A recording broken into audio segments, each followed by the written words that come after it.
हाँ, गर्ल्स। आप इस वक्त डॉक्टर त्रिपाठी सर के साथ हैं और आपका फर्स्ट सेमेस्टर है। और सबसे इम्पोर्टेंट चीज़ ये है कि आप अपने करियर को कैसे आगे लेकर चलेंगे स्टडी पॉइंट पे। आप ही मेरे सामने कुछ बुक्स लाए हैं और साथ में मैं आपको एक चीज़ आज को सबसे पहले बता दूँ। सबसे इम्पोर्टेंट चीज़ क्या है जीवन का सच्चाई में, वो है प्रेम। अब आप ये कहोगे कि प्रेम का और शिक्षा से क्या मतलब है? बिल्कुल मतलब है। मैं शिक्षा शास्त्र का प्रोफेसर हूँ। मैं आपको वो बात बताने जा रहा हूँ प्रेम का। प्रेम जहाँ होता है वो तभी होता है जब उसमें रुचि होती है। क्या होती है? रुचि, इंटरेस्ट होता है हमारा। जिस चीज़ में हमारा कोई इंटरेस्ट नहीं, हम उससे प्रेम नहीं कर सकते। आज आप बीएससी की क्लास में आए हो, तो बीएससी करने आए हो तो आपका प्रेम किससे होना चाहिए? यानी कि सबसे पहले आपकी रुचि आपकी डिग्री प्राप्त करने के लिए है कि हमको बहुत अच्छे नंबरों से हमारी डिग्री मिल जाए, जिससे कि हम एक सफलता की पहली सीढ़ी कामयाब कर लें। तो यहाँ पर प्रेम की बात इसलिए आ जाती है कि जो आप सब्जेक्ट चुनेंगे उसमें आपको उससे प्रेम होना चाहिए। यानी कि प्रेम की पहली सीढ़ी क्या है? रुचि, इंटरेस्ट होना चाहिए उसमें। तो आपको ये देखना है कि आपका जो सब्जेक्ट है उससे आप इंटरेस्ट पैदा करें अपना, और जब आप उससे इंटरेस्ट लेंगे तो उससे आपको प्रेम हो जाएगा। यानी कि अपनी किताबों से सबसे पहला पाठ आपको प्रेम करना सीखना होगा। जो आप टॉपिक पढ़ेंगे, अंदर कंटेंट्स में आप आएंगे, जब सिलेबस में आएंगे तो वहाँ पर भी आपको सिलेबस के हर पार्ट से एक दोस्ती करनी पड़ेगी, उसको समझना पड़ेगा। दोस्ती का आलम क्या है कि हम अपने दोस्त को समझें। अगर कोई दोस्त आपने बना लिया और उसको समझाना नहीं है आपको, अगर तो वो कितना भी आपको समझा तो आपकी समझ में नहीं आएगा और आप उसकी समझ में नहीं आएंगे। और शिक्षा यही कहती है कि जब हम सीख लेते हैं, यानी कि सीखते किससे हैं? समझने के द्वारा, अंडरस्टैंडिंग के द्वारा। और जब हम सीख लेते हैं तो हमारे व्यवहार में परिवर्तन हो जाता है। इसी से हम जान जाते हैं कि हमें शिक्षा प्राप्त हुई। शिक्षा का सबसे बड़ा मूल मंत्र है क्या? कि अगर हम किसी चीज़ को सीखने चले तो वो चीज़ सीखेंगे तो सबसे पहला हमारे को संकेत क्या मिलेगा? हमारे व्यवहार में परिवर्तन हो जाएगा। जैसे कि आप पेपर के टाइम में सो जाते हो तो आपने सीखा कि आप फेल हो जाओगे क्योंकि कॉपी में आपने लिखा ही नहीं कुछ। तो अगली बार जब आप पेपर देने जाओगे तो टारगेट पे ये रहोगे कि भैया आपके साथ सोना नहीं है, चाहे कुछ भी हो जाए, एक बीच में झपकी लेना का मतलब है पूरा घंटा निकल जाएगा हमारे कॉपी में, हम लिख नहीं पाएंगे। तो आप सजग रहोगे। अगर आप सजग रहे पूरे पेपर के टाइम और आपने झपकी नहीं ली, आप सोए नहीं, तो इसका मतलब ये है पिछले वाले पेपर में फेल होने से आपने कुछ सीखा। और ये सीखा कि परीक्षा के टाइम में हमको क्या रहना चाहिए? सजग रहना चाहिए। तो सजग रहे तो हम जागते रहे और हमने बढ़िया तरीके से पेपर किया और हम सफल हुए। तो हमारा पहली वाली गलती फिर दोहराई नहीं गई। यही शिक्षा है कि हमारे व्यवहार में परिवर्तन आया। तो हम ये कह सकते हैं कि जो हमारा परिवर्तन व्यवहार में हुआ वो बताता है कि हमने शिक्षा ग्रहण की। यानी कि यहाँ पर शिक्षा का कार्यक्रम चल रहा था, जिस कार्यक्रम को आपने किया। तो आज आप मुझसे पूछने आए हो कि सर ये किताब चलेगी कि कौन सी किताब चलेगी, ठीक है नहीं? तो सबसे इम्पोर्टेंट चीज़ क्या होता है? इजी नोट्स मार्केट में होते हैं। इजी नोट्स क्या है कि आपकी बुक का एक छोटा सार है। तो वो उससे ये है कि आपको एक आसानी ये होगी कि आप जो भी सब्जेक्ट पढ़ रहे हैं उसे स्टडी करने के बाद उसमें जो क्वेश्चंस होते हैं, तो मैं आपको दिखा सकता हूँ कि जैसे कि ये आपके सामने एक मॉडल पेपर है, राष्ट्रीय शिक्षा नीति पर बनाया हुआ है। तो और इधर आपके सामने एक बुक है। मैं स्टूडेंट सभी आप लोगों को भी जो भी कानपुर विश्वविद्यालय संबंधित हैं, ये ठाकुर पब्लिकेशन की है और doctor Mohammad Sadiq Ali Khan, doctor Amit Bhardwaj, doctor Siddharth Mani Tripathi के द्वारा शिक्षा के धारणात्मक रूपरेखा है। नई शिक्षा नीति 2020 के संबंध में ये बुक आई हुई है मार्केट में बीए प्रथम सेमेस्टर के स्टूडेंट्स के लिए, छत्रपति साहू जी महाराज विश्वविद्यालय संबंधित स्टूडेंट्स के लिए। तो ये बुक आप देख सकते हो। और इसी तरीके से मैं आपके सामने रख रहा हूँ कि ये केमिस्ट्री की मॉडल पेपर है जैसे, तो ये मॉडल पेपर है और CSJMU विश्वविद्यालय से संबंधित इस पर NEP के स्टूडेंट्स के लिए आया हुआ है। तो अभी ये क्या चाहिए, MCQ संबंध पर है या आपका सॉल्व पेपर भी है, एक तरीके से सब्जेक्टिव भी है, तो दोनों चीज़ें आपके सामने हैं। तो अब आप ये देखेंगे कि होता क्या है। जब आपने किसी टॉपिक पर डीपली स्टडी किया हुआ है, सबसे पहले आपको बुक्स की सहायता लेनी पड़ेगी और अपने शिक्षकों की सहायता लेनी पड़ेगी, वो किस तरीके से एक्सप्लेन कर रहे हैं। आपके सामने डॉक्टर त्रिपाठी सर का नाम का चैनल भी है यूट्यूब, और इसके अलावा व्हाट्सएप से जुड़े हो, सब बातें आपको इन्फॉर्मेशन देते हैं। लेकिन आप अगर बुक्स की तरफ फोकस करेंगे तो मैं पूरा कंटेंट बुक्स का आपको दे सकता हूँ। बुक महंगी होती है तो गरीब बच्चे नहीं खरीद पाते, इतना ज़्यादा पैसा नहीं देते, कोई सरकार के द्वारा भी कमी मिलता है लेकिन सरकार देती ज़रूर है पैसा, बहुत कोशिश करती है, बहुत सारी सुविधाएं दे रही है।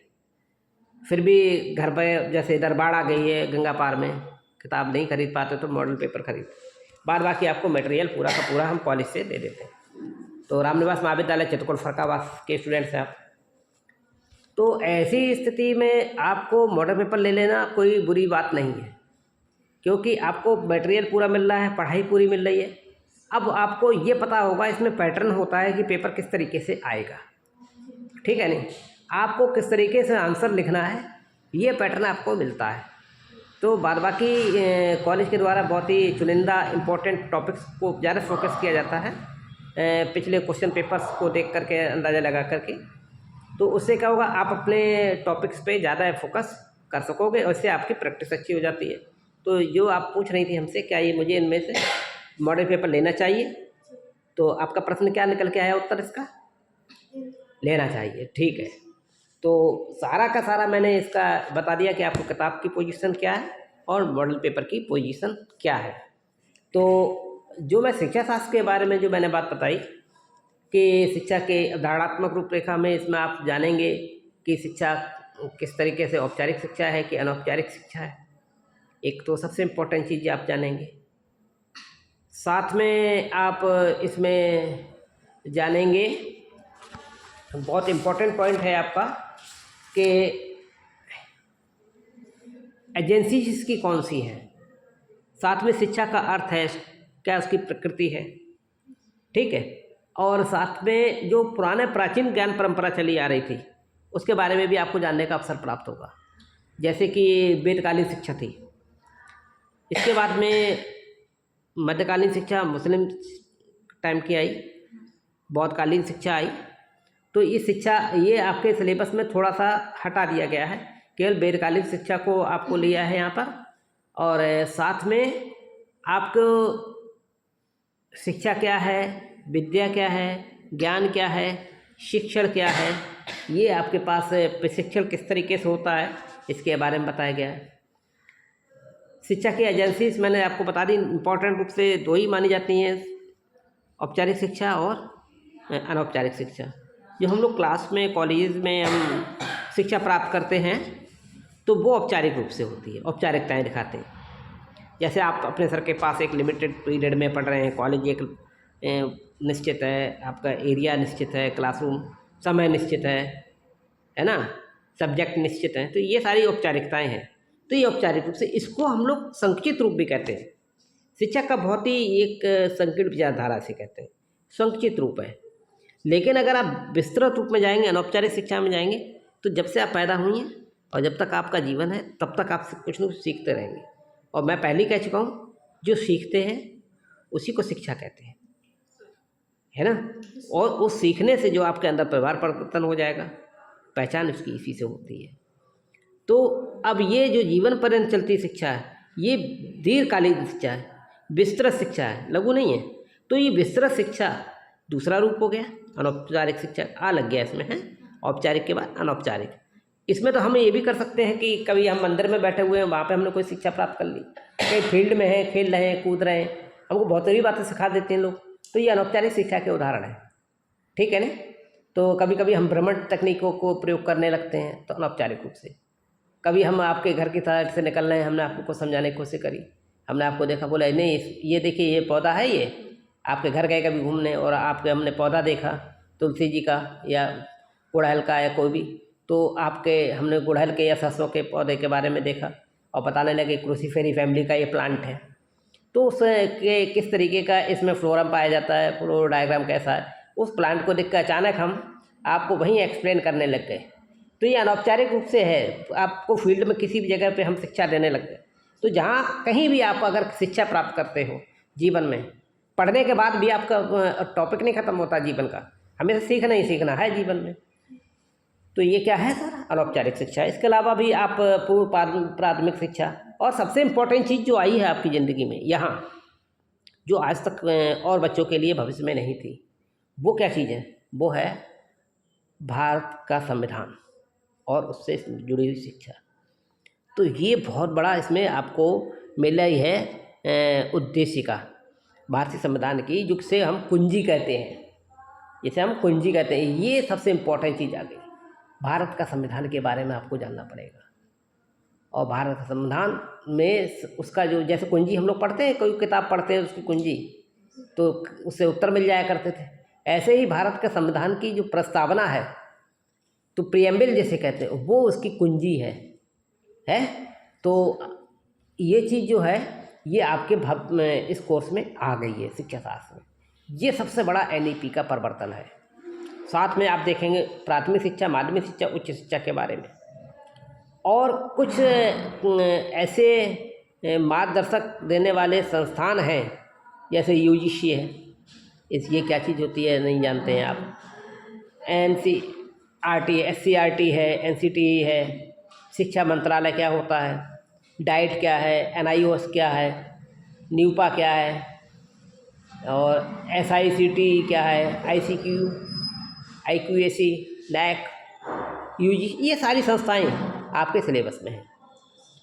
तो ये मैंने सिलेबस के बारे में आपको थोड़ा सा बता दिया। तो और सबसे इम्पोर्टेंट चीज़ क्या है, जैसे आप कॉलेज से चले जाते हो, आप फ्री होते हो, तो आप सोचते हैं मैं मोबाइल देखने लगूँ, बहुत इंटरेस्टिंग चीज़ है। तो अभी जब हम पढ़ा रहे थे कितना सीरियस थे ना, है ना, तो सीरियस होते हुए क्या होता है हमारे सामने, हमारे माइंड को नीरसता आने लगती है, नीरसता आने लगती है तो रुचि कम हो जाती है। और मैं इस चीज़ का टेस्टिंग कर रहा था कि मैं इस नीरसता पे जाने के बाद में चरम बिंदु पे जाते ही मैं आपके अंदर एकदम रुचि पैदा कर दूँ। इसी को प्यार कहा था, लव कहा था। यानी कि हमारा लव कहाँ पहुँचा, हमारे मोबाइल पहुँच गया नहीं। और जैसे ही हमारा लव हमें दिखाई दिया, प्यार दिखाई दिया, तो क्या हुआ, हमारे चेहरे पर मुस्कुराहट आ गई, हमारा इंटरेस्ट जागृत हो गया। अब जिससे इंटरेस्ट ज़्यादा जागृत होगा तो उसके संग खेलोगे तो क्या आपको थकावट होगी, कभी नहीं होगी। तो यही रुचि, यही चार्म, यही अट्रैक्शन हमको अपनी बुक्स के प्रति भी पैदा करना होगा। हमको देखना होगा कि पहला वाला चैप्टर जो है ये वीवो का मोबाइल का है, और दूसरा वाला चैप्टर जो है ओप्पो के मोबाइल का है ना, और तीसरा वाला चैप्टर जो है सैमसंग के मोबाइल का है, जो कि सरकार के द्वारा फ्री में आजकल बांटा जा रहा है। तो इस तरीके से अगर हम चैप्टरों में ये फोकस करेंगे और उसी हिसाब से दोस्ती बनाने की कोशिश करेंगे, तो कुछ नया हमारा इंटरेस्ट पैदा। जब तक हमारी किताब को हम बोरियत समझेंगे तो हम उससे प्रेम नहीं कर पाएंगे, और प्रेम नहीं कर पाओगे तो आप सीख नहीं पाओगे, उसकी बात ही नहीं आपकी समझ में आएगी, तो वो अंडरस्टैंडिंग आपके पास नहीं होगी, और अंडरस्टैंडिंग नहीं होगी तो आपकी दोस्ती भी नहीं होगी।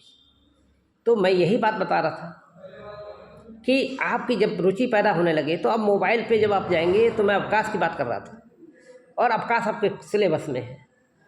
तो अब अवकाश में आप क्या करना है, जो आपकी प्रेमबिल है, मान लीजिए हम भारत के लोगों के बारे में बताया गया पूरे संविधान में, तो आपने क्या किया, एक यूट्यूब चैनल बना लिया जो आपके हिंदी के सिलेबस में है। जैसे आपका नाम क्या है, आकांक्षा, @आकांक्षा BA सेमेस्टर फर्स्ट, नहीं BSc सेमेस्टर फर्स्ट FB 74, ये आपका आईडी बन गया। और इस तरीके से आपका आईडी बनने के बाद में आपने क्या किया, यूट्यूब चैनल रेडी हो गया। अब प्लीज़ सब्सक्राइब मी, और मैं आज आपको परिचय करा रही हूँ मेरी सबसे प्यारी दोस्त वीवो मोबाइल में। मैं इसका नाम रखूँगी भारत का संविधान उद्देश्य का, और मैं आज आपके बारे में आज मैं इससे परिचय आपको कराना चाहती हूँ उद्देश्य का। इसके अंदर बहुत सारी विशेषताएं हैं। तो सबसे पहले तो ये हमको सबको ये कहती है कि हम भारत के लोग हैं, पहला पॉइंट, नंबर 1 पॉइंट फर्स्ट। और नंबर 2 पॉइंट, तो इस तरीके से आपने 4 पॉइंट दिए और आगे के पॉइंट अगले मेरे एपिसोड में मिलेंगे। तब तक मेरे जैसी फ्रेंड को पाने के लिए मेरे चैनल को सब्सक्राइब कीजिए और आपको बढ़िया से बढ़िया ज्ञान की जानकारियाँ आपको मिलती रहेंगी।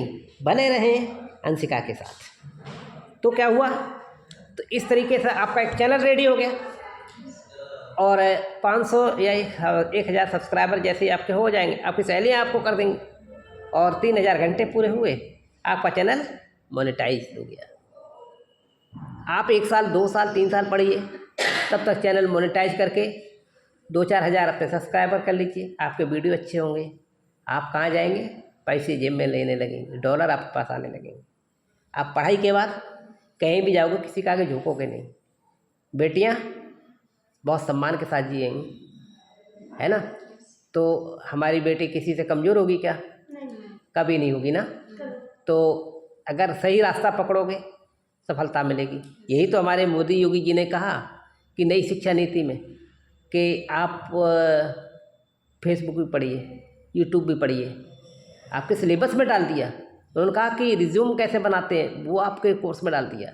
अगर अब आपको कोई रोके, अच्छा फेसबुक चला रही हो तो कोई नहीं रोक सकता कि नहीं नहीं मम्मा हम फेसबुक तो चला रहे हैं, देखो इसमें ये देखो हमारा फेसबुक का अकाउंट ये है, अंशिका बेटी फलाने पूरा दिया नाम फेसबुक में, तो ये देखो मेरा चैनल मोनेटाइज है और मैं इसमें अपनी पढ़ाई के इस टॉपिक को शेयर कर रही हूँ। जो मेरे जैसे पढ़ने वाली लड़कियाँ करोड़ों इस इंडिया में हैं या विश्व में है कहीं भी, इस टॉपिक को पढ़ रही होंगी और इसको पढ़ेंगी, देखेंगी, देखो 1 पैसा आने लगा, 2 पैसे आने लगे, धीरे धीरे अगले 5 साल तब होंगे कि मेरे पास 50,000 रुपये आने लगेंगे।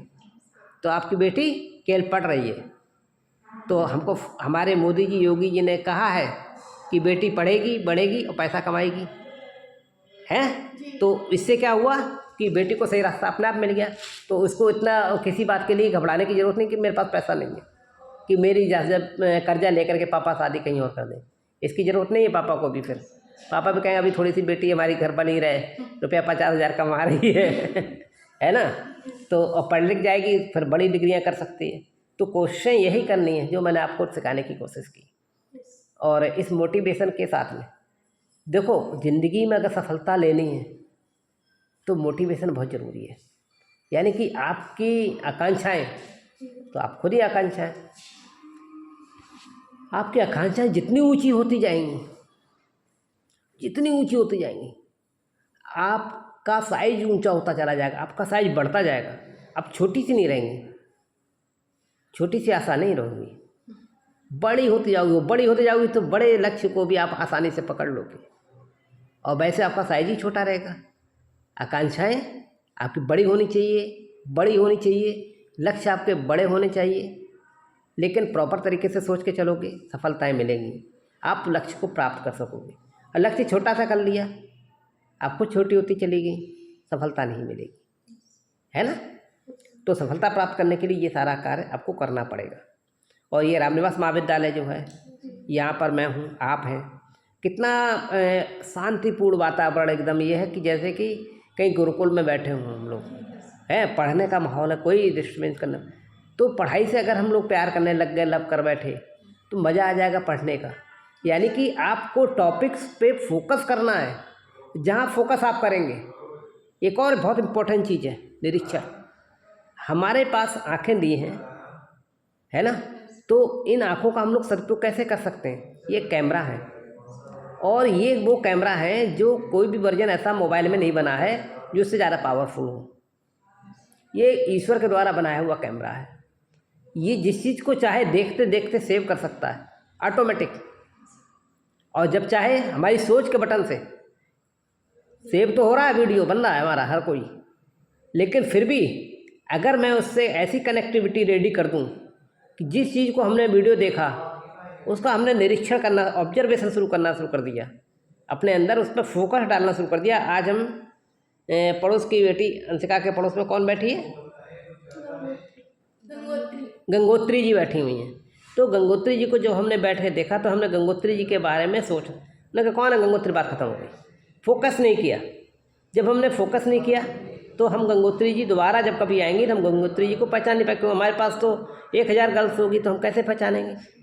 लेकिन हम गंगोत्री जी को पहचानने की कोशिश करेंगे तो क्या है कि जब आपने बताया हमने 2 बच्चियाँ थीं उनको पढ़ाया था तो ये दोनों बैठी थी, गंगोत्री में क्या विशेषता थी, हमने इस विशेषता को नोटिस करने की कोशिश की। तो पहले तो ये देखा कि गंगोत्री जो है नाम है गर्ल्स का, और लेकिन ग्लेशियर्स जहाँ से अपना गंगा जल निकलता है वो वीआईपी जगह से हैं, तो कितनी पवित्र हैं, गंगोत्री के नाम से इनका नाम जुड़ा हुआ है।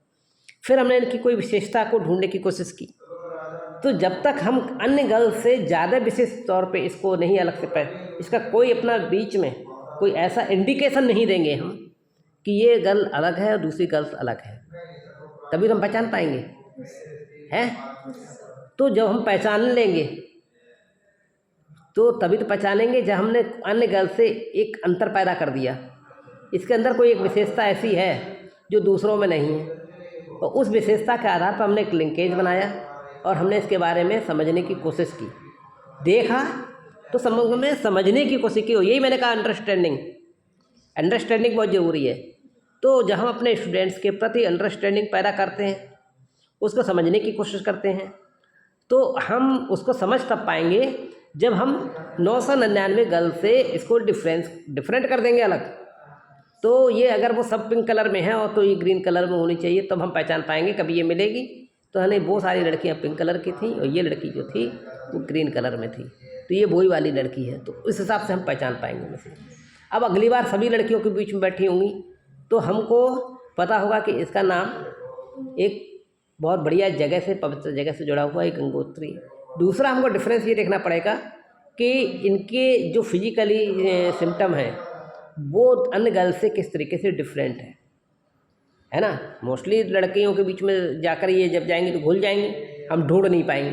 तो यानी कि ये हमारी मेमोरी की कैपेसिटी को चेक करने हमें चाहिए, और यही चीज़ हमको क्या करना है, मैं 1000 गर्ल्स के बीच में तुमको सर्च करने की कोशिश करता हूँ, तो किसी न किसी एक ऐसी विशेषता के आधार पे ही ढूंढ पाऊँगा मैं जो किसी और में नहीं होगी। ऐसे ही जब हमारे सामने सिलेबस हमारा होता है, वहाँ भी 1000 गर्ल्स की जगह पर वहाँ पर 10,000 शब्द या 50,000 शब्दों का सिलेबस होता है। 50,000 शब्दों को हम कैसे जब याद करते हैं तो कैसे हम डिफरेंस, भाई याद तो तभी रख पाओगे वरना सब एक से दिखाई देंगे। तो कहावत भी है ना, काला अक्षर भैंस बराबर। अब सारे अक्षर काले काले दिख रहे हैं, छोटा बड़ा दिख रहा है सब में, और कुछ दिख ही नहीं रहा है। जो ये मिला के वर्ड है वही अपने सब दिखाई दे रहा है उसके अंदर, कभी आगे जुड़ा, कभी उधर जुड़ा, कभी उधर जुड़ा। अब वो डिफरेंस हम कर ही नहीं पा रहे, याद करें कैसे ये। तो इसके लिए क्या किया, चैप्टर वाइज उसको डिवाइड कर दिया, यूनिट वाइज डिवाइड कर दिया। तो हमको यूनिट के हिसाब से उसको डाइवर्जन, उसको डिवीजन करते हैं, उसके हिसाब से हम फिर लिंकेज बोले। भारत के संविधान की प्रस्तावना के बारे में है टॉपिक, तो भारत का संविधान, तो फिर हमने उसको भारत के संविधान से जोड़ा, भारत से जोड़ा, और फिर उसके अंदर देखा किस तरीके से हमने उसमें इंटरेस्ट पैदा किया, तब हमने उसको सर्च कर पाए। तो ऐसे ही गंगोत्री, तो हमको लर्निंग से पहले ये सोचना पड़ेगा कि हमारे अंदर ऑब्जर्वेशन नेचर है या नहीं है। तो अगर हमारे अंदर ऑब्जर्वेशन नेचर है तो हम सफलता पा लेंगे, क्योंकि हम ऑब्जर्वेशन की सहायता से जब हम आपको देखेंगे तो आपका निरीक्षण कर रहे हैं, और ये निरीक्षण की प्रकृति आपको पैदा करनी पड़ेगी अपने अंदर। आप चाहे क्लासरूम में बैठे हों, चाहे आप सड़क पर हों, चाहे आपके पास कोई भी मिलने आए, जब भी कोई आए, जब भी कहीं जाओ, जो कोई भी काम करो, पानी भी गिलास में पियो, तो उसको क्या करोगे, निरीक्षण करोगे। उस पानी को देखो, ये पानी साफ गिलास में आया है, कहीं कोई कीटाणु तो नहीं है, किसी ने उंगली डाल के तो नहीं दिया है, किसी ने थूक के तो नहीं दिया है, किसी ने गंदा पानी तो नहीं दे, पीने की बहुत ठंडा पानी तो नहीं है, कहीं इसमें तेजाब तो नहीं गिलास ऐसी किसी। तो आपको जब निरीक्षण की प्रकृति आपके अंदर आ जाएगी तो आपके अंदर बहुत सारी चीज़ों को समझने की अंडरस्टैंडिंग आने लगेगी। आपके जो ज्ञान के सोर्सेज हैं माइंड के, ओपन होने लगेंगे धीरे धीरे। तो हर बात को समझने की, अब आप यहाँ पे बैठे हमसे पढ़ रहे, तो आपको पता होना चाहिए निरीक्षण में कि सर ने कौन सी टाइप की शर्ट पहन रखी है, सर के पास कौन सा मोबाइल है, सर ने मेज़ पर कौन सी किताब रखी है, क्या सर की मेज़ पर चश्मा रखा है कि पेन रखा है, कि शीशा लगा हुआ है मेज़ पे कि नहीं, मेज़ कितने साइज का है, कितने। ये सारी चीज़ों को आपने निरीक्षण किया। कहीं ऐसा तो नहीं इस कमरे में कोई और छिपा हुआ हो बाई चांस। देखिए आज के ज़माने में विदेशी आक्रांता भी है, हो सकता है कोई छिपा बैठा आतंकवादी हो। तो आप जब घुसें, सर के चेहरे को पहले घुसने से पहले देख लें, सर के डरे हुए तो नहीं है, चेहरे पे भावभंगिमा क्या है। आप हम भले ही कुछ ना इशारा कर पाएँ, आप हमारी तरफ देख के समझ जाएँ कहीं कुछ खतरा तो नहीं है, तब आप एंट्री करें। आप मेरे इशारे को ही समझ जाएँ धीरे से और भाग गए और निकल गए और उन्होंने कहा यहाँ जरूर कुछ है, खतरा है, तो क्या आप धड़धड़ाते हुए चले जा रहे हैं, कोई बात तो हर जगह हर एक्शन आपका, हर पॉइंट, जीवन का हर पार्ट आपका ऐसा सेंसिटिव होना चाहिए, हर देखने की दृष्टि आपकी ऐसी होनी चाहिए कि सावधानी से ऑब्जर्वेशन करते हुए, बी केयरफुल। आप गर्ल्स हैं, सबसे इम्पोर्टेंट चीज़ है, गर्ल्स को बहुत बी केयरफुल होना पड़ेगा। और जब इसके साथ आप जियोगे, बढ़ोगे, तो शिक्षा भी बहुत अच्छी प्राप्त करोगे, कभी लॉस भी नहीं उठाओगे। यही शिक्षा है, हम आपके अंदर धीरे धीरे चाहते हैं कि परिवर्तन आए। मोटिवेशन के साथ साथ हम आपको चाहते हैं कि आपके अंदर से निराशाएं निकल जाएं, नकारात्मक ऊर्जा निकल जाएगी, सकारात्मक ऊर्जा आएगी, आप बहुत अच्छी तरीके से भविष्य में आगे बढ़ेंगे। तो यही सब शुभकामनाओं के साथ, कैसी लगी क्लास आपको?